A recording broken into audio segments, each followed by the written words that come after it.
Ma'am ma'am ஒரு answer பண்ணுங்க ma'am. Ma'am எத்தனை வாட்டி கேட்குற, ஒரு வாட்டி ஆன்சர் ப்ளீஸ். மேம் மேம் இதுக்கு மட்டும் ஆன்சர் பண்ணுங்க ப்ளீஸ் மேம். மேம் என்னை பார்த்தா பாவமா இல்லையா? என்ன வேணும் உங்களுக்கு?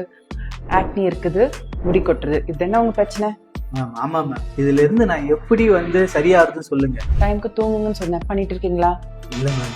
வெளியில சாப்பிடாதன்னு சொன்னேன், பண்ணிட்டு இருக்கீங்களா?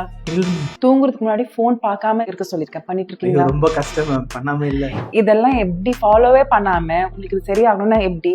நைட் தூங்குறதுக்கு முன்னாடி போன் பார்க்காதீங்கன்னு சொன்னேன். டெய்லி ஒரு physical activity minimum 30 to 45 minutes பண்ண சொல்லியிருந்தேன். வெளியில சாப்பிடாம கொஞ்சம் வீட்டுல நல்லா சாப்பிடுங்கன்னு சொன்னேன். முக்கியமா லைக் லேட் நைட் தூங்காம உட்காந்து சுத்திட்டு இருக்காதீங்கன்னு சொன்னேன். எதுவுமே பண்ணாம அப்ப எல்லாம் சரியாகணும்னா எப்படி சரியாகும்? சான்ஸ் இல்லை. நீங்க கரெக்டா அதெல்லாம் ஃபாலோ பண்ணிட்டு வாங்க, எல்லாம் கிளியர் ஆயிடும். Okay ma'am, thank you. வெல்கம்.